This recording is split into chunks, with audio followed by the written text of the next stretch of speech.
7 तारीख की घटना की अगर आप पृष्ठभूमि देखें, जिसमें जून सोरम की घटना, उसके बाद श्यामली की घटना, जिसमें हिंदू अपमानित होता आ रहा था। और अगर अस्पष्ट शब्दों में कहा जाए तो जाट जैसी एक सम्मानित जाति जो पश्चिमी उत्तर प्रदेश की एक सबल जाति है, आर्थिक, सामरिक, राजनीतिक रूप से, उसे विशेष रूप से एक नियंत्रित करने, अपमानित करने के उद्देश्य से शायद समाजवादी पार्टी के टाइम में अमीर आलम ने, आजम खां, प्रमुख सचिव उस्मानी, इन सब लोगों के सानिध्य में एक आपराधिक षड्यंत्र किया था। उसके उपरांत एक ये बड़ी घटना हुई 27 अगस्त 2013 में, जिसमें पहले एक महिलाओं की छेड़छाड़ के विषय को लेकर शाहनवाज नाम के लड़के की हत्या हुई। विशेष बात यह थी कि उन शाहनवाज की हत्या करने वाले सचिन और गौरव दोनों को अकस्मात वहीं भीड़ ने मार दिया। उसके बाद तत्कालीन जिलाधिकारी श्री सुरेंद्र सिंह, मंजिल सैनी, अपर जिलाधिकारी, क्षेत्राधिकारी समस्त, ये सब लोग न्यायिक व्यवस्था को संभालने के लिए गांव कवाल में पहुंचे। लेकिन आग में घी डालने के लिए यहां तत्कालीन राजनीतिक रूप से संपन्न अमीर आलम, उस वक्त के सांसद, समाजवादी के कद्दावर नेता, जिन्होंने एक ऐसा जघन्यतम अपराध किया, एक यहां अपर पुलिस अधीक्षक थी, संभवतः ग्रामीण कुछ करके, कल्पना सक्सेना, उसके सहयोग से उन्हीं सभी अभियुक्तों को छुड़वाया शासन के सहयोग से। और इससे भी ज़्यादा अपमानित करते हुए सुरेंद्र सिंह, जो चौधरी एक खुद जाट बिरादरी के थे, उनसे जानसठ में ही चार्ज लिया गया और उनसे गाड़ी छीन ली गई, जो किसी प्राइवेट गाड़ी से मुजफ्फरनगर आए। उसके बाद 29 तारीख की पंचायत, 30 तारीख की पंचायत, 5 तारीख की पंचायत, और जिसका आखिर की परिणति थी 7 तारीख की मुंडेट की पंचायत, जिसमें काकड़ा के हिंदू समाज के लोगों को आते हुए पूर्वालियान में 4 लोगों की हत्या की गई। बसी कला में हिंदुओं पर आक्रमण किया गया, जौली नहर पर आक्रमण किया गया। इन सब घटनाओं ने आग में घी डालने का काम किया। उसके उपरांत शाम को जब सब लोग यहां से शांतिपूर्वक ढंग से वापस जाने लगे, इन सब घटनाओं के बाद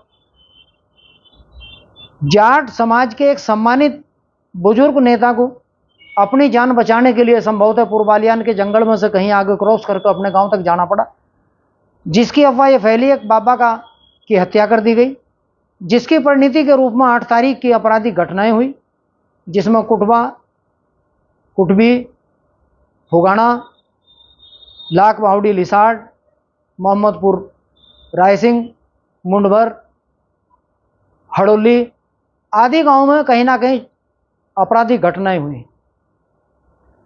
इससे भी अधिक जितनी आपराधिक घटनाएं हुई, उसके करीब 3 गुना FIR लिखवाई गई। एक एक घटना की पुनरावृत्ति करके अलग अलग आदमी ने FIR दर्ज कराई, ताकि ज्यादा से ज्यादा धन उगाही की जा सके।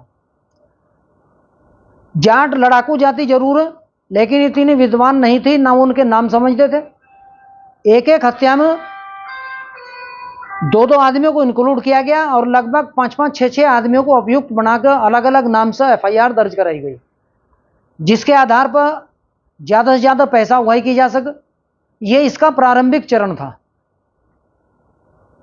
उसके उपरांत मुसलमान का एक शौक था, विशेष रूप से अमीर आलम का, पुलिस हमारे मामलों में हस्तक्षेप ना करे। पुलिस ने हस्तक्षेप नहीं किया। 7 तारीख में पुलिस मूकदर्शक बनी रही। 8 तारीख में भी सक्रियता पुलिस की नहीं रही, जब तक पूरी घटनाएं नहीं होगी और सेना यहां हस्तक्षेप के लिए नहीं आई। यानी एक तरह से पुलिस से पूरी शक्ति ले ली गई थी, क्योंकि उस वक्त यहां DG लॉ एंड ऑर्डर, शायद DGP नागर थे, समस्त प्रदेश के सभी वरिष्ठ प्रशासनिक अधिकारी मुजफ्फरनगर में थे। उसके बाद भी कोई भी अधिकारी सक्रिय नहीं था। एक दूसरा इसका पहलू यह था, जैसा पूर्वालियान, शाहपुर, जो इन्होंने शांति व्यवस्था के पॉइंट्स तैयार किए थे, उन पर 19 CO ज्यादातर जाट अधिकारियों को लगाया गया और उनसे एक तरह से हथियार छीन लिए गए। यानी उससे यह लगता था कि जैसा इन्हें पिटवाने के लिए खड़ा किया गया हो। उन्हीं की बाद में जांच हुई और वो दंडित किए गए। अगर यथार्थ में देखें तो जाट जाति के अधिकारी, जाट जाति के सामान्य लोग, इन सब लोगों को फंसाया भी गया और अधिकारियों को भी फंसाया गया। उसके बाद 3-3 बार एक एक घटना पर पैसा मिला। पहले आगजनी, लूट, उसके बाद अन्य क्षति, और फिर एक रिहेबिलिएशन के नाम पर 5 लाख से लेकर 10 लाख 15 लाख रुपए तक दिए गए। केंद्र और राज्य सरकार ने पैसा दिया, नौकरी दी, उसके बाद भी मुसलमान कभी अपने आप को संतुष्ट नहीं कर पाया। इसी घटना के इसी अंतराल में लगभग अक्टूबर में एक मुजफ्फरनगर में वेरिएंट फैला मलेरिया का, जिसमें सभी गांव में 8-10 बच्चों की आमतौर से मौत हुई। कैंपों में मुसलमानों ने बच्चों को दफना कर एक नई ट्रेंड निकाला, अक्सर बच्चे कैंप में मर रहे, उसके 2 लाख रुपए लिए। मुसलमान की शायद जनसंख्या कम ना हो जाए, एक ट्रेंड आया निकाह का। जितनी 14-15 साल की लड़कियां थी उन सबका निकाह भी कैंपों में दिखाया गया, और तो उन पर 3-3 लाख रुपए लिए। क्योंकि मैंने स्वयं आरटीआई में पूछा था कि इन मेडिकल रिपोर्ट दी जाए, इनकी पोस्टमार्टम रिपोर्ट बच्चों की, जिन पर आपने 2 लाख रुपए दिया नियमानुसार। क्योंकि राज्य सरकार की एक व्यवस्था है, जब तक आप पोस्टमार्टम नहीं होगा तो उसे मृतक कैसे मान लेंगे। वैसे ही मैंने जब शादी में पूछा कि इनकी उम्र कितनी, जिनकी शादी में आपने 3 लाख रुपए 2 लाख रुपए दिए, इनका खर्चा दिया, तब वो जाकर ट्रेंड रुका। पूरे सामाजिक ढांचे को बर्बाद करने के लिए एक दंगा जो था एक ट्रायल के रूप में था। और एक भरम इसमें और दूर हुआ, मृतकों की संख्या के हिसाब से भारत में 1947 के बाद सबसे बड़ा दंगा भागलपुर का था। लेकिन विस्थापित के नाम पर जनपद मुजफ्फरनगर, सहारनपुर, बागपत, मेरठ, श्यामली, इस पूरे भारत क्षेत्र में सबसे ज्यादा विस्थापित मुस्लिम हुआ था। लगभग इनकी संख्या 1.25 लाख थी।